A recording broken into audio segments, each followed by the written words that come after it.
For more than 60 years, Brooks turned chaos into architecture, blazing saddles, young Frankenstein. The producers, behind every outrageous gag was precision, timing, rhythm, trust. He ran his sets like clockwork, wearing clown shoes. If one cog squeaked too loud, he replaced it mid-spin. Because in Mel's universe, comedy was math disguised as madness. He hired and fired with surgical calm. Hire, fire. Fire, hire. Keep the rhythm alive. Some actors learned the rule. Some ignored it. A few never realized there was one until it was too late.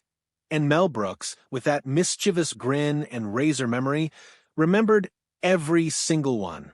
These are 5 actors Mel Brooks never forgave. Each story is a masterclass in ego, trust, and what happens when chaos stops being funny. 1. Frank Langella, the Broadway king who brought gravitas to a slapstick war. Frank Langella looked perfect on paper.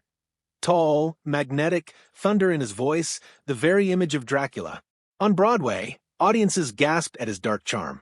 So, when Brooks began developing Dracula, dead and loving it, the studios saw destiny. Langella was already the vampire. What could go wrong? Everything. Brooks wasn't building a Gothic cathedral. He was building a fun house. He wanted a Dracula who could monologue one moment and slip on a candelabrum the next. Langella arrived reciting Shakespeare. From the first rehearsal, the tone cracked. He spoke each line like scripture, unmoved by the absurdity swirling around him. Crew members whispered, "Is this a comedy or an opera?" Brooks tried notes, gentle nudges, even jokes. Nothing pierced the armor. Langella treated punchlines as blasphemy. The breaking point came during a test read. Brooks handed him a new line, a classic Brooks twist, solemn build-up, ridiculous payoff. Langella paused, frowned, and asked, "Do you want me to mock the text?" Mel stared for a beat and replied, "No, I want you to survive it."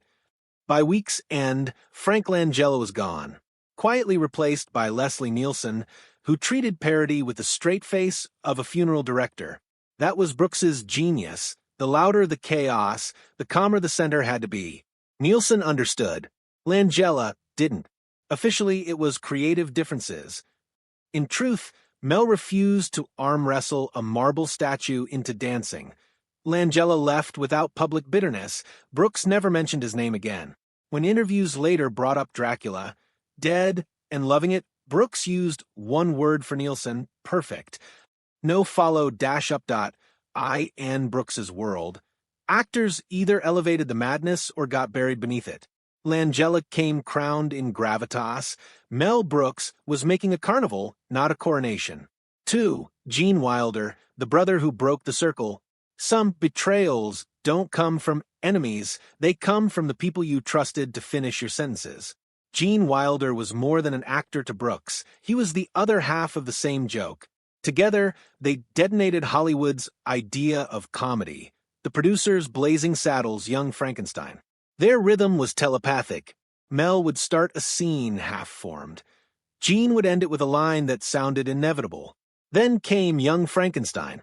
Wilder had written most of the script. Brooks shaped and directed it, fought studios to keep it in black and white, and turned it into legend. But when the laughter faded, a hairline fracture appeared. Gene had another script, the adventure of Sherlock Holmes's smarter brother. He wanted to write, direct, and star, and he wanted Mel to produce. Brooks said no, not because it wasn't funny, but because he believed Wilder wasn't ready to direct. "I thought he was," Mel would later say, "but I knew he wasn't." Wilder took it as betrayal. He expected encouragement. Brooks gave distance. That distance became silence.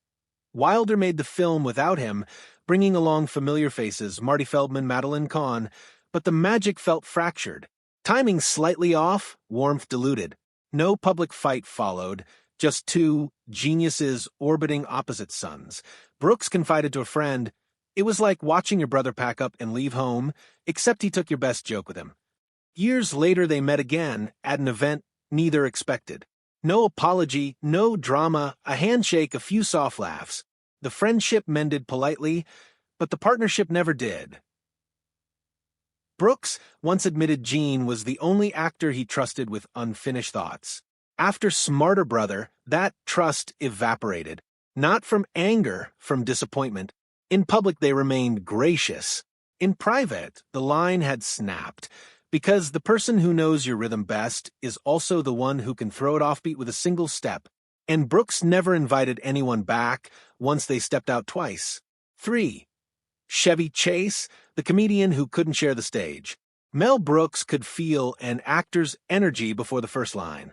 With Chevy Chase, his instinct screamed no. In the 1980s, studios begged Brooks to cast box office names. Chevy was huge, SNL, Caddyshack, Fletch. His deadpan timing and smirk printed money. On paper, he was perfect. On a Brooks set, he would have been disaster. Brooks's first rule, trust the rhythm. Comedy was ensemble jazz, everyone hits the beat, everyone listens. Chase, in Mel's eyes, played solos that he'd seen it, the interviews, the backstage whispers. Chase was fast, brilliant, and merciless. He could make a room laugh, and then freeze it cold with the next line. Brooks reportedly told one casting director, he's not acting, he's waiting for everyone to stop talking so he can prove he's the smartest in the room. The biggest near miss came during Spaceballs. Studios floated Chevy for Dark Helmet. Brooks barely entertained it. He wanted Rick Moranis. Rick knows when to step back, Mel said later. Chevy only knows how to interrupt. That single distinction defined Brooks's philosophy. Comedy wasn't about who won the laugh, it was about who made the next laugh possible. Privately, he described Chevy as a crasher, a man who ran into jokes instead of dancing with them. Chase's irony, his knowing smirk, broke the illusion Brooks needed. To Brooks, absurdity only works when everyone believes it. Chase was too self-aware. You could see him thinking. Their only meeting was brief, stiff, polite. Mel ended it with a smile and one line, maybe in another universe. Later, when asked about actors too self-conscious for his films, Brooks smiled and said, some people watch themselves acting when they should just act. The interviewer asked if he meant Chevy Chase. Brooks smiled again and moved on. Chase was never blacklisted. He just never fit the chemistry. Because in Mel Brooks's universe, chaos was welcome, but ego dressed as confidence stayed outside the door. 4. Harvey Corman, the sketch legend who tested the conductor. On screen, Harvey Corman was gold.in Blazing Saddles, High Anxiety History of the World. Part 1, he was Brooks's reliable thunderclap, ridiculous and majestic at once. Few actors could hold a pompous expression for 5 seconds longer than logic allowed, then explode into perfect hysteria. But behind the scenes, their chemistry was combustible. Corman came from the Carol Burnett show, where improvisation was gospel. Sketch comedy lived on freedom. You Chase laughs, rewrote mid-scene, followed impulse. Brooks's sets were different, meticulously choreographed symphonies. Every beat had a metronome. Deviate, and the whole rhythm stuttered. During High Anxiety, Corman's improviser instincts collided with Mel's conductor's baton. Corman wanted to rebuild his character, Dr. Montague, from scratch, new ticks, new lines, entire rewrites. Brooks stopped him cold. We already wrote the funny part. We just need you to do it. Corman bristled. The set turned tense. He'd pause between takes, debate blocking, question motivation. Crew members called it passive warfare. No shouting, no tantrums, just every line delivered through gritted patience. Brooks confided mid-shoot, Harvey wants to be the director. I already have that job. By the final week, they barely spoke directly. Notes went through assistants. Lunches became solitary. The movie worked. Corman was too skilled to let friction show, but the cost lingered. After High Anxiety, Mel quietly stopped calling. No scandal, no grudge, just fatigue. Some actors bring joy, Brooks said once. Harvey brought brilliance and resistance. Every day felt like a tug-of-war. They stayed publicly gracious, praising each other for years. Yet they never reunited on film. The rhythm had broken, and Brooks built his career on rhythm. He could choreograph chaos. He couldn't conduct rebellion. When collaboration starts to feel like combat, even comedy becomes work. And Mel Brooks never wanted to wage war for a punchline. 5. Jerry Lewis, the genius Brooks refused to tame.